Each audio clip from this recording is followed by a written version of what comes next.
Well, back in the 70s, when I got my MBA, that's right, most of you probably weren't even born then, but I got out of the Navy and I went back and got an MBA, all paid for by the government. But what they taught us back then was how to run General Motors. Man, and I just wanted to have my own business, and I graduated with that degree, and God, there's only one of those jobs to run General Motors. They didn't teach us anything about how to start your own business, or how to be a huckster, or make money on TV, or any of those kinds of things that I wound up doing. So actually, my first two businesses failed. Actually, back in '75 or whatever, I even had a software company. Because I was a computer software guy. My MBA was in management information systems, and I even started a software company that failed. And man, in retrospect, I must be the only person in the world in 1975 that had a software company that failed. But thank God, because that's how I unlearned all that stuff they taught me in business school. Man, then it took another business to fail. Before I got to what I really wanted to do in life. And I was wasting money starting businesses and hiring consultants and getting the legal forms and, whether I got an LLC or a CORP or whatever the heck it was. And, the Power furniture I remember spending all this money on, and the Power business cards and the board of directors and the accountants and lawyers and everything. Man, and when I went out of business, who won? The guys who I paid, right? The lawyers, the guy I bought the fancy furniture from, and the designers and all that. I was SOL. And that's why, what was really great about that was failing, because those two businesses failed, and I had to get out of my mind, that failing was, God, some kind of death wish or something, that if I failed, I'd be walking around the street with a big F on my forehead and everybody point, there goes Lesko, that failure. And after two failing businesses, I realized, man, nobody cares if I fail. We are all wrapped up in our own lives. Nobody cares about you. And that's what stopped me. And that's why I was doing all these things like other people taught me to do and I thought were right. And then after I got that failing out of my system, it didn't matter if you fail. See, the problem was I wasn't having fun. So I said, hey, my third business I start, I'm going to start having fun. Because the worst that could happen is that I fail again. But this time I'm having fun. So who cares if I fail? I'm having fun every day. And that's when things took off. Because when I started having fun, that's when I was unique and different. And thank God they don't teach that in school anymore. Here's an interview, a guy with a professor at San Diego State University. I think that's university in San Diego State University. And he wrote a book here, Fail Fast and Win Big. Now his students are starting businesses while they're in school. That's right, paying for their student debts or whatever. And they're taught, like, he said, hey, you have an idea for like an app? Just write it and do it and fail and see what happens. Because apps, like the people, if you write an app and put it on the App Store for Apple, God, they gave out $500 million just in 1 week. The first week, actually, in 2015, they did $500 million of business in selling apps. And if you have an app on that store, you almost make almost all the money. You don't have to go to a publisher. You don't have to do anything. You just figure out, write the code, or hire somebody to write the code, and hey, let's do an app that does this. Sort of like writing a book, same thing. Nobody does books anymore. They do an app or a movie. Yeah.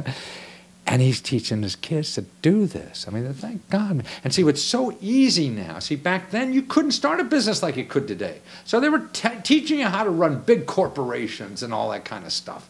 Because they're where the businesses were, where the jobs were, whatever. Now business schools are teaching, hey, you don't need anything. You don't need money. You don't need money. You just go out and fail, figure it out, blah, blah, blah, blah, try it out. That's what they're teaching. These kids are starting businesses before they even graduate. And they have no fear, or they don't know any better, is really what it is. Because someone is, as we get older, we have these perceptions of how we think things should work, or how we've seen it work in the past. It doesn't work that way anymore. Forget it. The hardest thing to do is forget what you think is right. until you go out and try it, fail. And just go out and try it and fail so you get to what does work for you. And nobody could tell you that because you have to learn. It worked for you differently than anybody else. So watch this interview. You're going to learn so much about what life is now and making money in our country and how easy it is.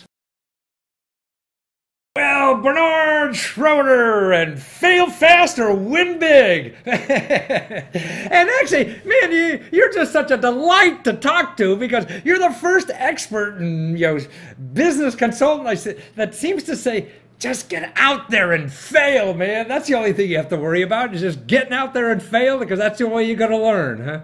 Well, I think, I think the more you touch customers and the more you move out there, the more you learn. When you're not doing something, you're not learning. And, speaking from experience, having built a company, having helped a lot of other companies, I mean, I was there in the early days of Amazon, the early days of Yahoo.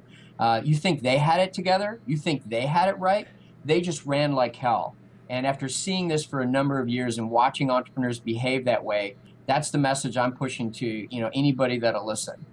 So in other words, you're saying nobody really knows what the hell they're doing anyway. So your guess is as good as anybody else out there. And go out and do it without a lot of downside. Because it seems like now with crowdfunding and things, there's not a whole lot of downside of trying anything nowadays. Well, exactly, Matthew. If you look at, the e-commerce tools that are available for $30 a month, if you look at, food carts you can rent, if you look at, you show me, a business model unless somebody's making something insane, and I'll show you how to get that product close to the market for very little money and probably very little time.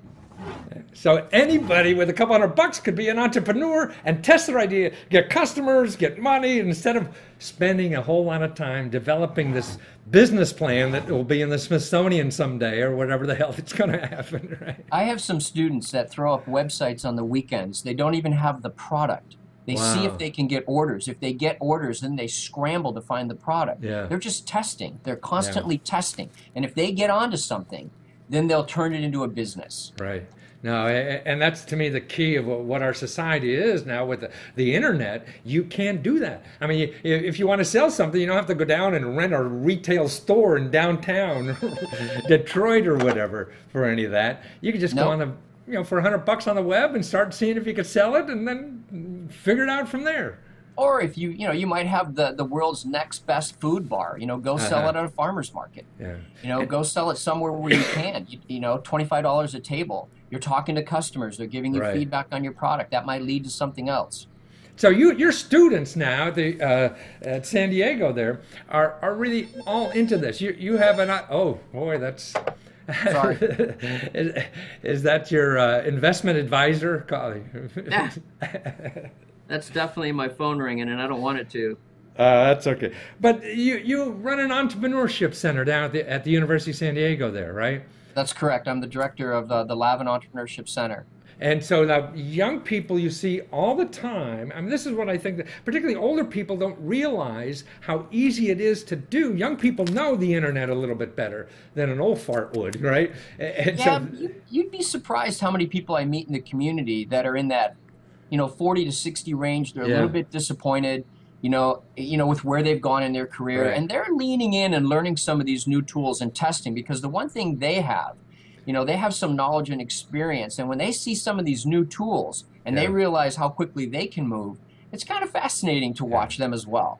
And it doesn't take you don't need a PhD in engineering to learn how to do any of this stuff. They're making it real easy with platforms and things like that to figure out all this stuff out. No, you just need to figure out what crowd to run in. The campus is crazy because there's kids that are coding and cooking and making stuff all over the campus. They're just looking for experience. They don't want equity. Sometimes they don't even want money. They just want the ability to build stuff. And even in the community, if you fall into some of these new incubators or these new co-location facilities, the rent's free. There's other people that you're meeting. You just got to put yourself out there. No, and I believe it. And to me, what's great about this, now, again, at any age, I mean, we all seem to have jobs, that work of big bureaucracies that nobody cares about you, and you're working your heart out. You're lucky if once a year the boss gives a nice job or something. And boy, you put something on the internet, it costs you $50 to do it, and you got 300 people saying you're great. I mean, nothing could be better than that. It's interesting. I gave a talk the other day on the campus, and it was to some MBA students. And, they're just the typical MBA students looking at me like, what's this guy got for me? Yeah. And I said, look, here's the deal. How long do you think you're going to live? And they're looking at me and they're like, well, I think we're going to live into our 80s. I go, with parts, you're probably going to live into your hundreds. Yeah. I go, so here's the deal. You got a 60-year, 50-year runway ahead of you. What are you going to do that's fun and fascinating? Because you'll always have your day job. I don't care. You weren't born to be a lawyer. You weren't born to be an accountant. So let's say you can do that. Okay, great. And let's say you can do an environment you like. Okay, great. But if it's an environment you don't like and you want to create your own firm, if you fail, you can go back to being the accountant or the lawyer for somebody else. So what's your downside? There is no downside. It's just you can always get another job you hate, right? Exactly. It doesn't have to be a job you hate. It's maybe a job you don't love. Exactly. Well, to me, if it's not what you love, then you have to be thinking about something else. Well, you're settling, and I don't know why people settle. It's a fascinating thing. Most people in the world seem to settle. Yeah. And I guess it's because we get trapped up in stuff we got, and we worry we can't get rid of it. So that's why, to me, the key in starting out anything, man, just keep that overhead low, and then you're more flexible than ever, and it doesn't take much to learn. We'll all read these articles in the Wall Street Journal and wherever about the millennial generation, right? And they're not good communicators. They're ADD. They're this. They're that. They're self-absorbed. Here's what I love about them and why they might be, the #1 generation of entrepreneurs in this country. 1, they are ADD. I like that. 2, they don't see themselves working for anybody for more than 3 years. 3, they don't need a car. They'll use Uber. Absolutely. 4, they don't want a house. They'll use Airbnb. They want to live now. And I love that because that intensity of not wanting to surround themselves with the accoutrement of the 80s, let's say, lends itself to a little bit of freedom, a little bit of flexibility, a little bit of opportunity for risk. I actually believe they will be the most entrepreneurial generation. I believe the tools are out there for them to do it, and there's ways of making extra money to survive while you're doing these things like it never has before. I agree. There's never been a now time you could like drive this. a cab for Uber and make 90 grand instead of a cab company making 30 or something like that. So or create the next Uber, whatever the next Uber is. It's kind of fascinating. I mean, it's leverage, right? I remember when I first saw Zipcar and Car2Go, the car rental services come into market. You just knew that there were 3 guys and a dog, sitting somewhere going, how do we do a transportation business with no cars? And one of them goes, we leverage all the cars that are out there. Exactly. And Uber's born, right? And Uber essentially is a mobile application. At the end of the day, boil it all down. It's just it's what, a couple hundred people, and they have a value of what, $10 billion now. It's crazy. That's crazy. The same as Avis and Hertz together. Without buying a car. No cars, no people, no nothing, just a platform. And the rest of us get a deal in life. That's the leverage today. I know. That is the leverage. It's so exciting. That's why people say, oh, everything's new, man, nothing works anymore. Yeah, thank God. All that stuff that worked isn't worth working anymore. Well, and there's new ways. Disruptive. Whether we want it to be disruptive or not, it's all being disrupted. And so that's the real opportunity. I don't care if someone does not have an idea.